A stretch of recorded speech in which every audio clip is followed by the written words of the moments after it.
आज हम लोग इंड एस 36 डिस्कस करेंगे जिसका नाम है इंपेयरमेंट ऑफ असेट्स।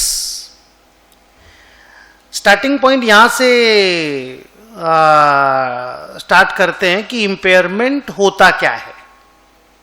तो आप ये समझ लो कि अगर किसी भी असेट का कैरिंग अमाउंट यानी बैलेंस शीट का WDV is more than it's recoverable amount,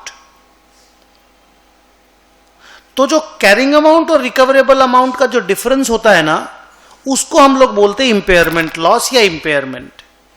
मतलब कुल मिलाकर के आपको पहले कैरिंग अमाउंट पता करना पड़ेगा और रिकवरेबल अमाउंट पता करना पड़ेगा।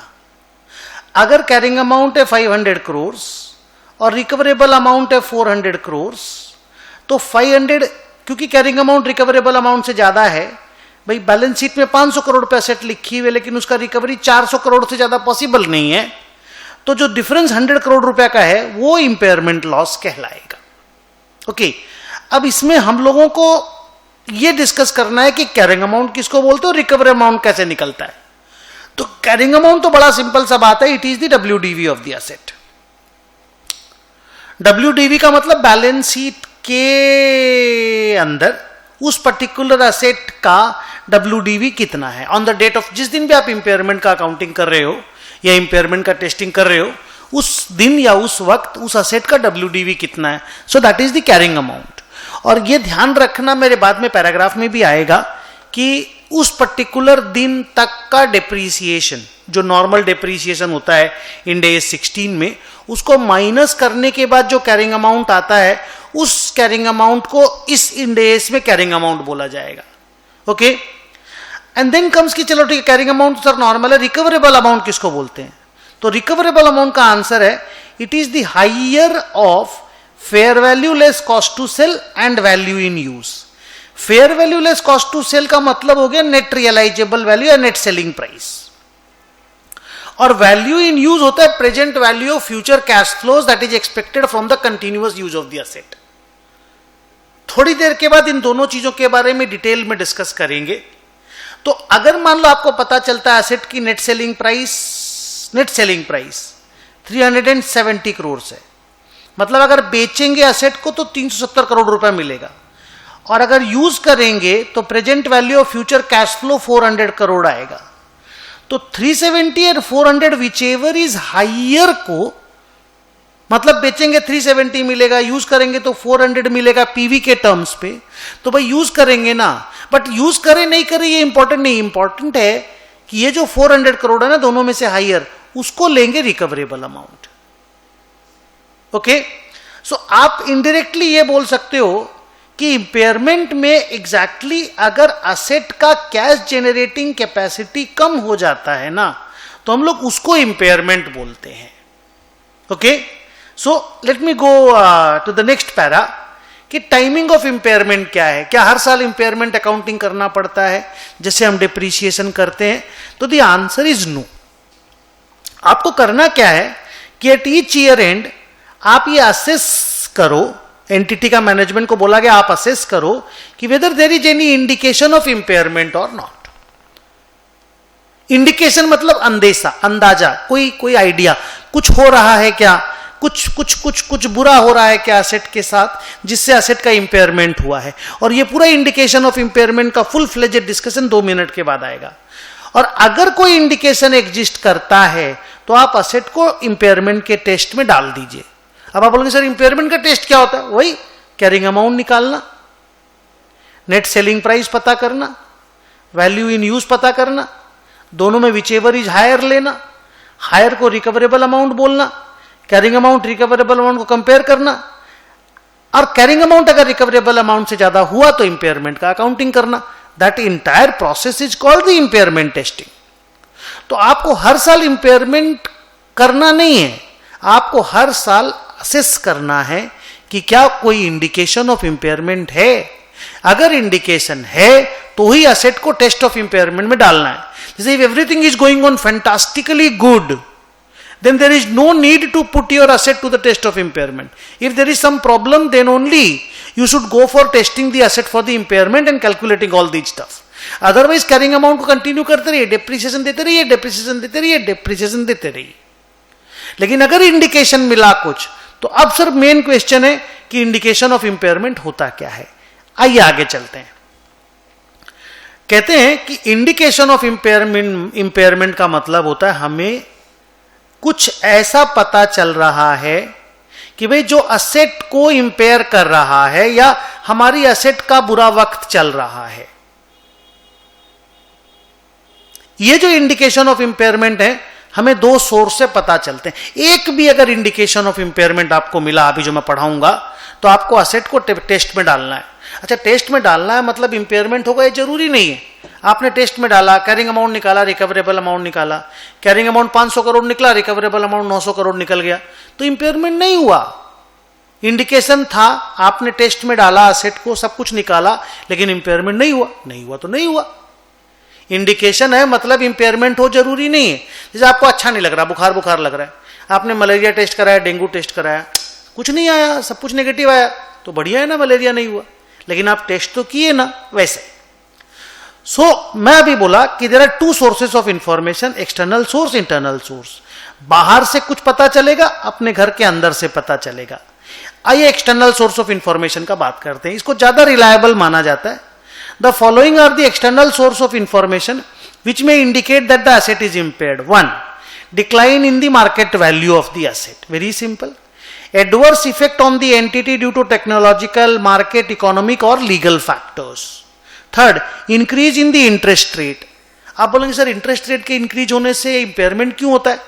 फाइनल में आप लोगों को पता होगा, कोई भी इंटरेस्ट रेट अगर बढ़ता है मार्केट में तो हर असेट की वैल्यूज गिरती है।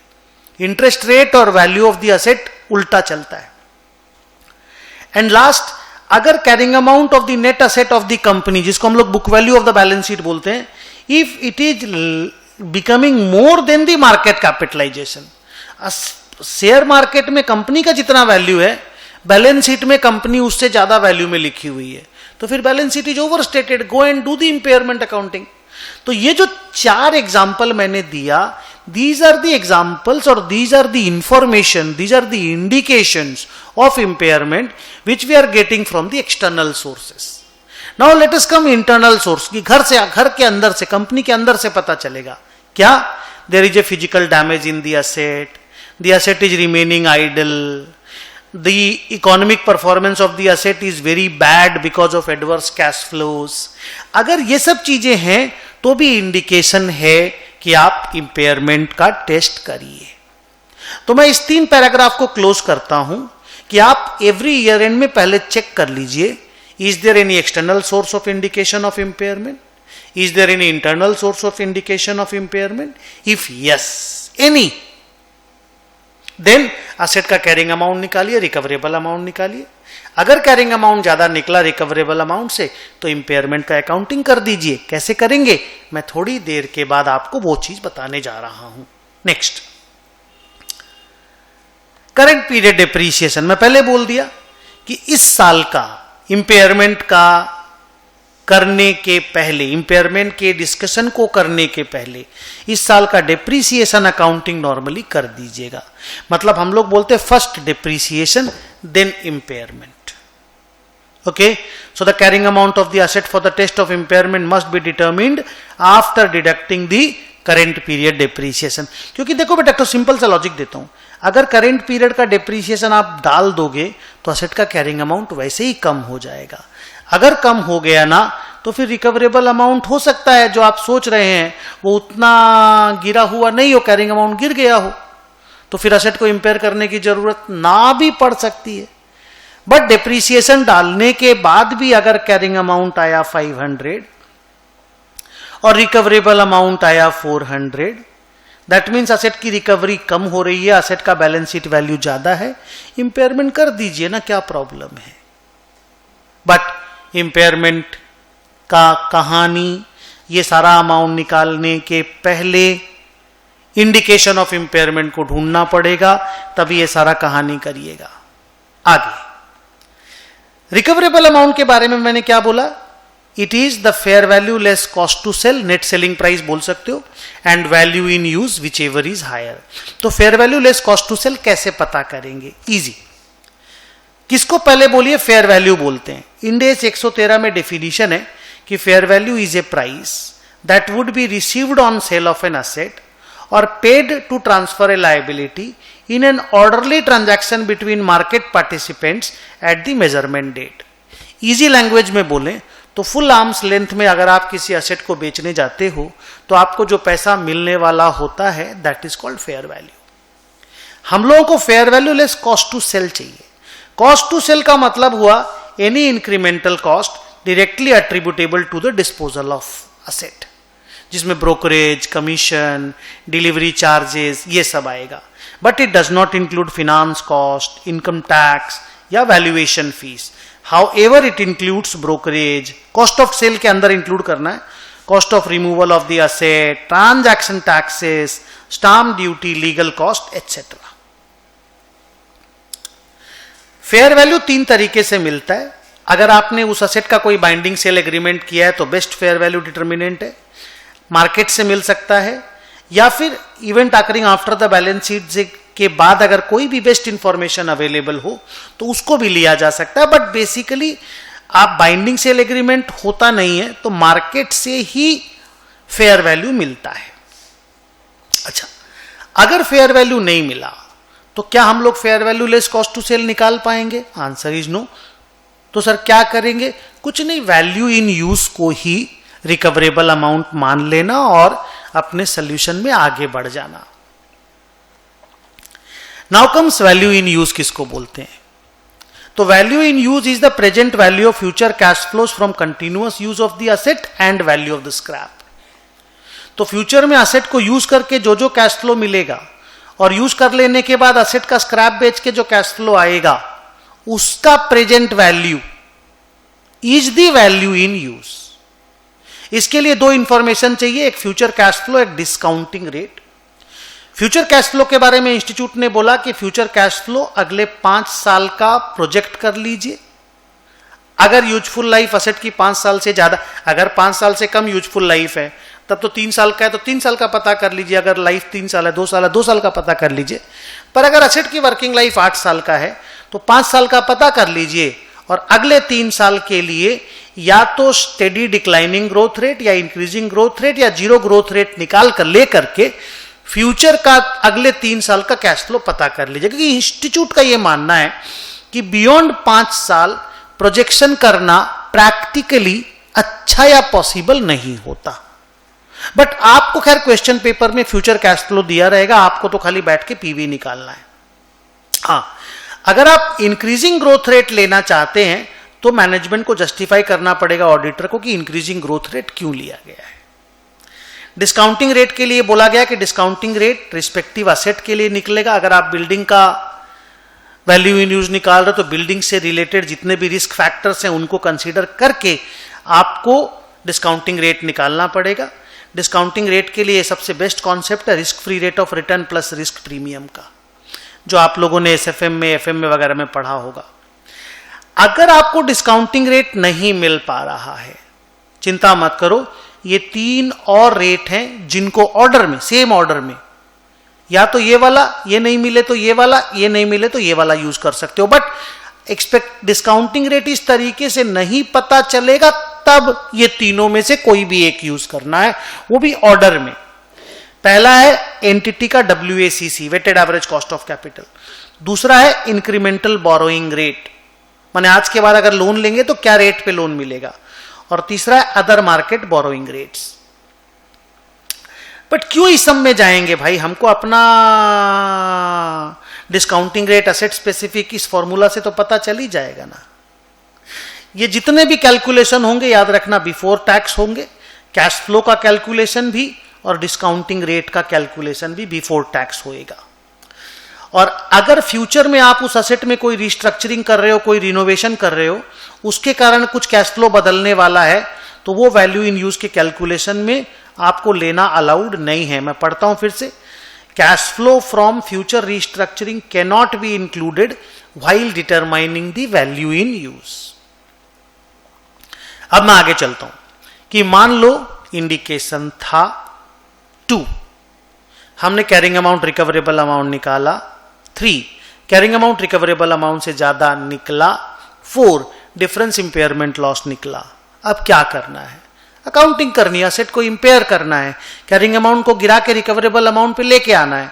फॉर एग्जाम्पल, अगर कैरिंग अमाउंट 500 करोड़ था और अगर रिकवरेबल अमाउंट 400 करोड़ था तो 100 करोड़ के इंपेयरमेंट लॉस का अकाउंटिंग करिए, और असेट जो अभी 500 करोड़ में है उसका कैरिंग अमाउंट को गिरा के 400 करोड़ कर दीजिए। एक एंट्री मारिए, impairment account debit to asset account, या फिर impairment account to provision for impairment बना दीजिए, एक ही बात है, और उस इंपेयरमेंट लॉस को पीएल में डाल दीजिए। दैट्स इट, इतना सिंपल है। आगे,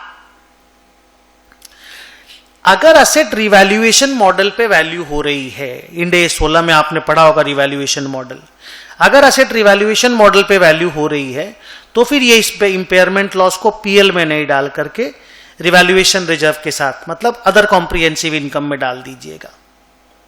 लेकिन अगर रिवैल्यूएशन सरप्लस थोड़ा सा है और इंपेयरमेंट लॉस बड़ा सारा है, for example impairment loss 100 crore का है, लेकिन आपके पास उस असेट का रिवैल्यूएशन सरप्लस 70 करोड़ का है, तो 70 करोड़ रुपए तो OCI में चला जाएगा, बाकी 30 करोड़ का लॉस पीएल में डालना होगा। ठीक है सर, हो गया, आगे बोलो। अब आपकी असेट का कैरिंग अमाउंट बन गया 400, 500 था, 100 करोड़ का लॉस राइट ऑफ कर दिए, 400 करोड़ बन गया। अब इस 400 करोड़ को फ्यूचर पीरियड में डिप्रिशिएट कीजिएगा over the remaining useful life of the asset, normally जैसा इंड AS 16 में करते थे।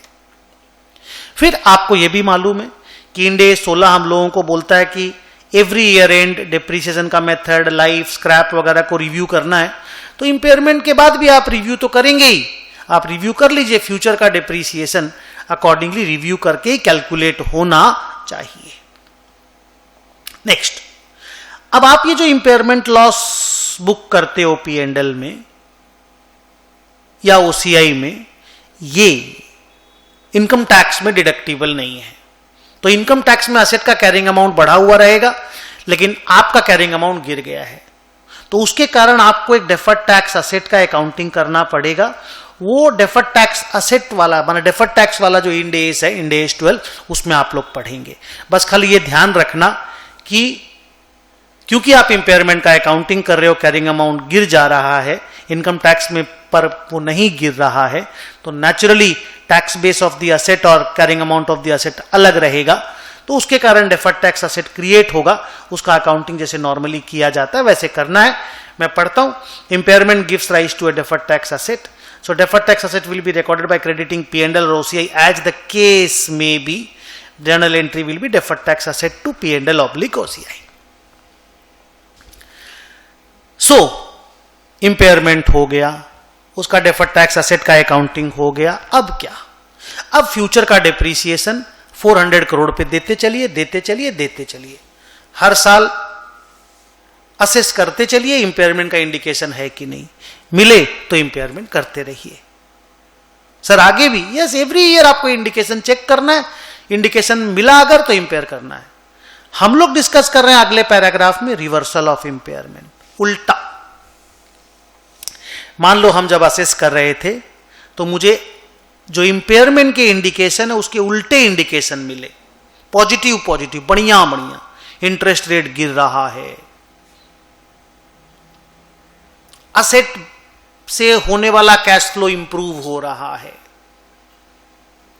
अच्छे इंफॉर्मेशन मिलने लगे, तो क्या हम पुराने इंपेयरमेंट को रिवर्स कर सकते हैं? The answer is yes. उसका एक प्रोसेस है, आइए सुनाते हैं। अगर आपको इंडिकेशन में रिवर्सल मिला, अच्छे इंडिकेशन मिले, तो आप दोबारा से कैरिंग अमाउंट, रिकवरेबल अमाउंट निकाल लीजिए, सेम प्रोसेस पे। अगर रिकवरेबल अमाउंट कैरिंग अमाउंट से ज्यादा है, डिफरेंस को हम बोलेंगे रिवर्सल ऑफ इंपेयरमेंट या फिर गेन। लेकिन इसमें अकाउंटिंग करने के पहले थोड़ा ध्यान रखना है। क्या? जो भी गेन आया वो गेन हमारी असेट के कैरिंग अमाउंट को बढ़ाएगा, but the gain cannot be more than earlier impairment. For example, आपने पिछली बार इंपेयरमेंट 100 करोड़ का किया था, अब की बार आपका गेन अगर 120 करोड़ का आया तो आपको मैक्सिमम 100 करोड़ तक ही रिवर्स करने मिलेगा। सर एग्जाम्पल बताइए तो, मान लो आपने 500 को 400 बनाया था, तो फिर 3-4 साल के बाद ना वो 400 करोड़ का WDV हो गया था 200 करोड़, ठीक है। और उसका जब रिकवरेबल अमाउंट निकाले तो आ गया था 320 करोड़, तो आपको गेन मिल गया 120 करोड़। तो हम लोग ये बोल रहे हैं 120 करोड़ का गेन तो आया, लेकिन हमको 100 करोड़ तक का ही इंपेयरमेंट रिवर्स करने मिलेगा, क्योंकि मेरा लॉस ही पहले 100 करोड़ का हुआ था। ओके, ठीक है सर, नॉर्मल है। और एक बात, जब हम 200 में 100 ऐड करेंगे तो मेरा एसेट का WDV 300 हो जाएगा। मेरा इंड एस बोलता है कि reversal cannot take the carrying amount of the asset beyond the amount of normal WDV had there been no impairment earlier. मतलब यह कि जब इंपेयरमेंट का 100 मैंने इंपेयरमेंट किया था, अगर वो इंपेयरमेंट नहीं हुआ था तो एसेट का कितना WDV हुआ होता, नॉर्मल WDV, उस अमाउंट से बियॉन्ड हम इस 300 को नहीं ले जा सकते। कहने का मतलब है कि अगर कभी भी इंपेयरमेंट अकाउंटिंग नहीं होता तो इस एसेट का WDV कितना होता, मुझे आज कैलकुलेट करना पड़ेगा। सर क्यों, आप तो 100 रिवर्स कर दिए। नहीं, 100 रिवर्स नहीं किए, 100 मैक्सिमम रिवर्स करने के बारे में सोच रहे हैं। Reversal cannot be more than earlier impairment, ये तो हो गया, बट एक और कंडीशन है, reversal cannot take my asset का carrying amount beyond the amount of normal WDV had there been no impairment. तो मान लो मेरे असेट को शुरू से आज तक मैं खाली डेप्रीसिएशन ही देता रहता तो 270 आता,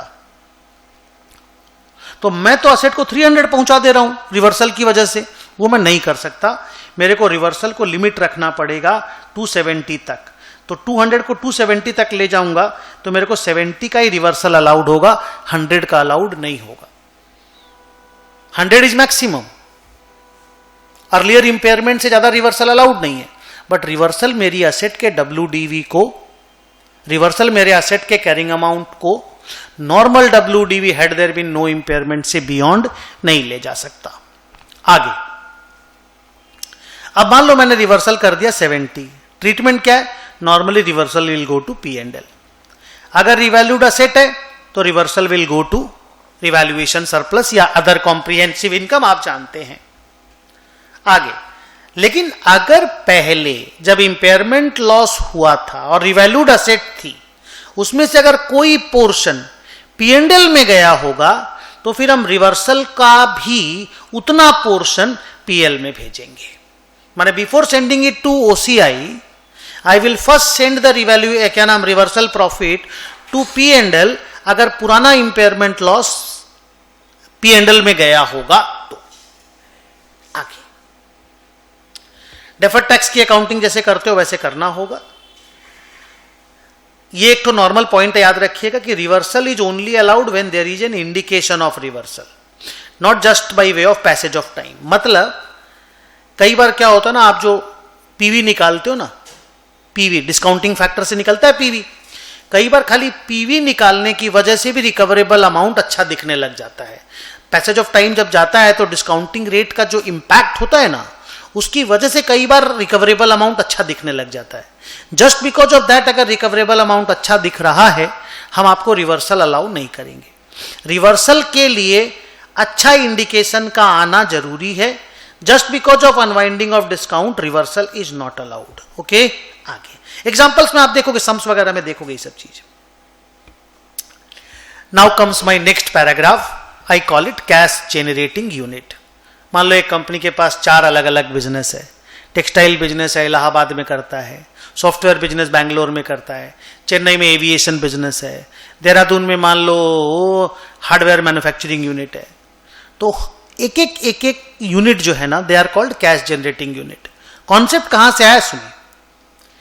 If there is an indication of impairment on an individual asset, but that asset does not generate independent cash flows, then we have to find the smallest group of asset that generates independent cash flows to which the individual asset belongs. This smallest group of asset is called cash generating unit. Simple भाषा में मैंने लिखा। मान लो मेरे को पता चला एक बिल्डिंग में प्रॉब्लम है या एक प्लांट एंड मशीनरी में प्रॉब्लम है, लेकिन ये building independent cash flow generate नहीं करती, तो मैं पता करूंगा ये बिल्डिंग और अदर ग्रुप ऑफ असेट्स, जिसको कि CGU कैश जनरेटिंग यूनिट बोला जाता है, ये ऐसा कैश जनरेटिंग यूनिट कौन सा है जिसमें ये बिल्डिंग बिलोंग करती है? मान लो वो है इलाहाबाद डिवीजन, जहां पे मैं कपड़ा बनाता हूं, टेक्सटाइल मैन्युफैक्चरिंग है, तो मैं इलाहाबाद डिवीजन को बोलूंगा this is my cash generating unit. और इंपेयरमेंट का तरीका क्या होगा, आइए सुनते हैं। हम लोगों को पूरी कैश जनरेटिंग यूनिट का इंपेयरमेंट का टेस्टिंग करना होगा। सर कैसे? हम पूरी कैश जनरेटिंग यूनिट का कैरिंग अमाउंट निकालेंगे, पूरी कैश जनरेटिंग यूनिट का रिकवरेबल अमाउंट निकालेंगे, पूरी कैश जनरेटिंग यूनिट का इंपेयरमेंट लॉस निकालेंगे, और फिर इस इंपेयरमेंट लॉस को वेरियस असेट में एलोकेट करेंगे। लेकिन कैलकुलेशन पूरी कैश जनरेटिंग यूनिट का होगा, क्योंकि इंडिविजुअल असेट कैश जनरेट नहीं करती, और इंपेयरमेंट का कहानी ही है कि अगर कैश जनरेटिंग कैपेसिटी में कमजोरी आया है तो ही इंपेयरमेंट होगा।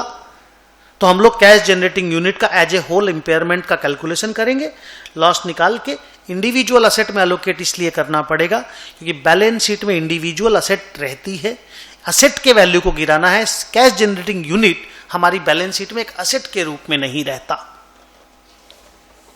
तो सर कैसे करेंगे? सबसे पहले जितना भी इंपेयरमेंट लॉस आया गुडविल को एलोकेट कर देंगे, गुडविल को डाल देंगे। तो सर इलाहाबाद डिवीजन का गुडविल कुछ अलग से हुआ होगा तब ना? हां तभी। सर अगर पूरी कंपनी का गुडविल है, इलाहाबाद डिवीजन का नहीं है, तो क्या करेंगे? तो उसका पढ़ाई थोड़ा बाद में आएगा। तो सबसे पहले पूरे लॉस को गुडविल में डाल दो, उसके बाद जितना भी लॉस बचा, मान लो टोटल लॉस आया था 290 करोड़, किसका? इलाहाबाद डिवीजन का। इलाहाबाद डिवीजन की गुडविल थी 40 करोड़, तो 40 करोड़ का लॉस इसको दे दिए। अब बचा 250 करोड़ का लॉस। क्या करेंगे? 250 करोड़ का loss will be allocated to other assets in the ratio of their carrying amount. जो उनका बैलेंस शीट का कैरिंग अमाउंट है उस रेशियो में 250 करोड़ को एलोकेट कर देंगे। जब एलोकेट करेंगे तो कुछ कुछ लॉस हर असेट को मिलेगा, हर असेट का कैरिंग अमाउंट रिवाइज होगा। Mind it, the revised carrying amount after allocating the loss should not fall, किसी भी असेट का revise carrying amount should not fall below the highest of उस असेट का fair value less cost to sell, उस asset का value in use, उस asset का zero, तो कह रहे उस असेट का क्या बोलूं? जीरो। तो कहने का मतलब है जब 250 करोड़ को एलोकेट किए, मान लो बिल्डिंग में और प्लांट में इक्वल इक्वल, मान लो दो ही असेट था बिल्डिंग और प्लांट, इक्वल इक्वल आप एलोकेट किए, तो बिल्डिंग को 125 करोड़ का लॉस मिला, तो बिल्डिंग का कैरिंग अमाउंट गिरेगा। मान लो बिल्डिंग का कैरिंग अमाउंट था 300, 301 माइनस 125 तो 175 आया। अब लेकिन अगर आप बिल्डिंग का fair value less cost to sell, मान लो बिल्डिंग का वैल्यू इन यूज डिटर्मिनेबल नहीं है, जीरो तो नॉर्मल है, जीरो है, बिल्डिंग का खाली सेलिंग प्राइस है 200 करोड़, तो बिल्डिंग तो बोलेगा ना यार मेरे को 175 तक क्यों लेके जा रहे हो, मैं तो बिकने जाऊंगा तो मेरे को तो 200 करोड़ मिलेगा।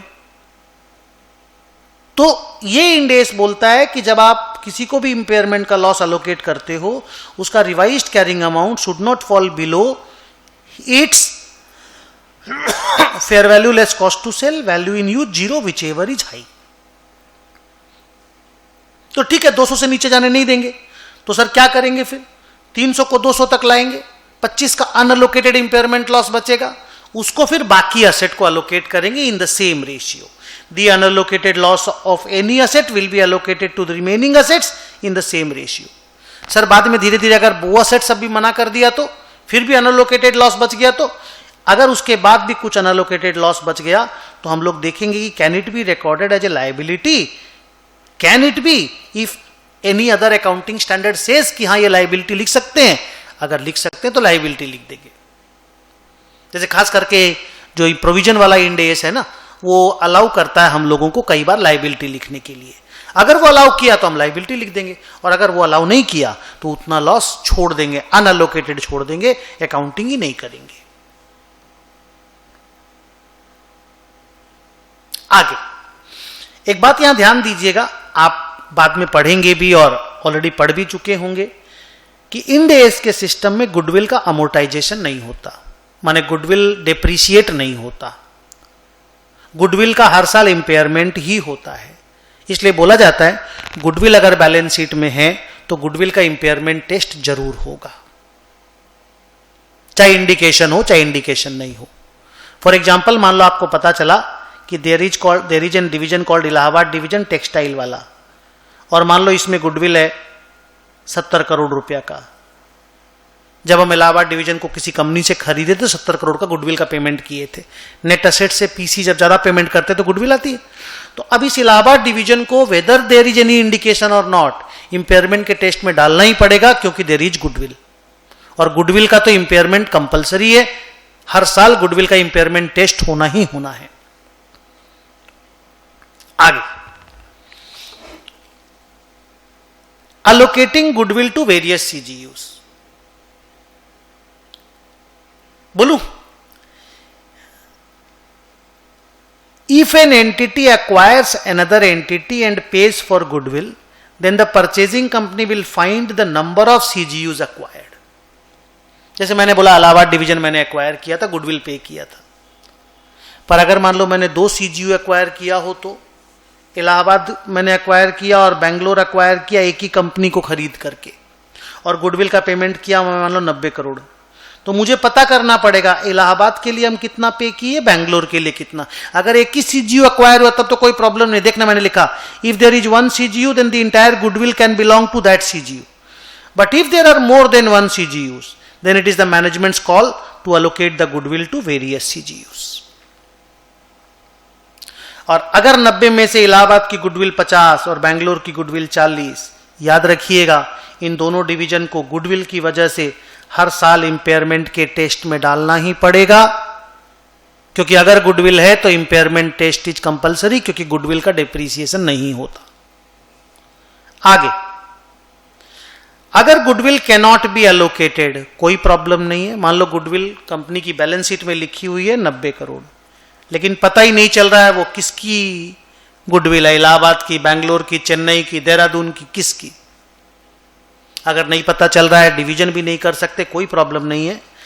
आप क्या करो, पूरी कंपनी को एक सीजीयू मान लो, पूरी कंपनी को इंपेयरमेंट टेस्ट में डाल दो। मैं लिखा देखो, if goodwill can't be allocated then the entire vendor company will be treated as big CGU and impairment should be done. Larger CGU का कहानी है, हम लोग इसको टॉप डाउन टेस्ट बोलते हैं। लेकिन ये करने के पहले एक बार इंडिविजुअल सीजीयूज को जरूर इंपेयरमेंट टेस्ट में डाल देना। माने ABCD को पहले अलग अलग इंपेयरमेंट कर लेना विदाउट गुडविल, बाद में पूरी कंपनी को एक मान करके ABCD को, फिर उसको टॉप डाउन टेस्ट डाल करके एक पूरी बड़ी कंपनी को सीजीयू मान के इंपेयरमेंट अकाउंटिंग कर लेना। आगे, reversal of impairment loss of CGU. Same, पहले सीजीयू का रिवर्सल निकाल लेना। रिवर्सल का कोई भी प्रॉफिट गुडविल को अलोकेट नहीं होगा, इंड एस मना करता है। अदर असेट को अलोकेट होगा इन the ratio of their carrying amount. और ध्यान रखिएगा, जब रेशियो में डालेंगे तो असेट के कैरिंग अमाउंट बढ़ेंगे, तो बोलता है they should not go beyond the lower of its recoverable amount and normal WDV, जो हमेशा पहले भी होता था। जब आप डालेंगे इंपेयरमेंट का गेन तो असेट का कैरिंग अमाउंट बढ़ेगा ना जी, तो बढ़ते वक्त ध्यान रखिएगा कि उतना नहीं बढ़ जाए बियॉन्ड द लोअर ऑफ ये दोनों। तो आप असेट का रिकवरेबल अमाउंट और नॉर्मल WDV निकाल लीजिएगा, दोनों में लोअर जो होगा उससे बियॉन्ड आप असेट के कैरिंग अमाउंट को नहीं ले जा सकते रिवर्सल ऑफ सीजीयू करते वक्त। और अगर मान लो कोई असेट का अनलोकेटेड गेन बचा तो दोबारा अदर असेट्स में डाला जाएगा इन द सेम मैनर। ये प्रोसेस वही है जो उसका था, लॉस अलोकेट करने का था। We are almost on the last paragraph, corporate assets. बोलते हैं कि corporate asset is any asset other than goodwill that contributes the CGUs to generate cash flows. जैसे हेडक्वार्टर बिल्डिंग, रिसर्च सेंटर, एक से ज्यादा CGU को हेल्प करते हैं ये लोग कैश जनरेट करने में। तो मान लो एक कंपनी के पास 3 डिवीजन है, इलाहाबाद, बेंगलोर, चेन्नई, या 4 है, देहरादून, और एक सेंटर है रिसर्च सेंटर, वो चारों के लिए रिसर्च करता है। अब मान लो इलाहाबाद में प्रॉब्लम हुई है तो इलाहाबाद को इंपेयर करोगे, तो रिसर्च सेंटर में भी तो इंपेयरमेंट हुआ होगा ना जी, कुछ तो लॉस इसको भी मिलना चाहिए। बोली हाँ या ना? तो वही प्रोसेस है कि आप रिसर्च सेंटर को अलोकेट करिए कि इलाहाबाद डिवीजन का कितना है, नहीं समझे? पता करिए।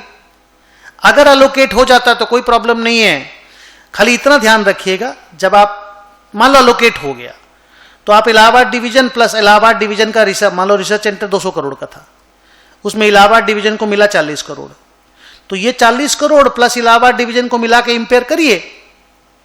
बट हां ये ध्यान रखिएगा कि गुडविल के केस में क्या होता था, इंपेयरमेंट लॉस पूरा गुडविल को पहले मिलता था, क्योंकि कॉर्पोरेट असेट वैसा गुडविल टाइप का असेट नहीं है, इसलिए यह बोला जाता है कि कॉर्पोरेट असेट को जब आप इंपेयर करेंगे तो जैसे नॉर्मल असेट होता है ना बिल्डिंग प्लांट रेशियो में, तो कॉर्पोरेट असेट भी रेशियो में इंपेयर होगा। फॉर एग्जांपल अगर आपका इंपेयरमेंट लॉस 290 आया तो जैसे आप गुडविल को पूरा 40 दे देते थे ना, याद एग्जांपल में, वैसा कॉर्पोरेट असेट को 40 नहीं देंगे। आप 290 को ए का अदर असेट और कॉर्पोरेट असेट, मान लो ए का असेट है बिल्डिंग 300, प्लांट 300 और कॉर्पोरेट असेट 40, तो जो 290 करोड़ का जो लॉस आएगा वो बिल्डिंग प्लांट और कॉर्पोरेट असेट में 30:30:4 या 300:300:40 में एलोकेट करेंगे। मैं पढ़ता हूं, देखो, the impairment procedure of corporate asset is very similar to that of goodwill with one exception. Impairment loss needs to be allocated to corporate asset and other assets of the CGU in the ratio of their carrying amounts, whereas in case of goodwill, entire impairment loss was first being allocated to goodwill.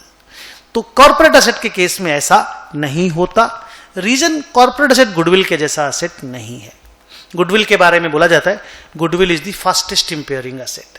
So with this we come to an end of revision of, या we come to an end, revision क्यों बोलूं, we come to an end of Ind AS 36। बहुत detail में एक एक paragraph करके हमने complete किया। आई होप आपको सारा कुछ समझ में आया होगा। Thank you very very much.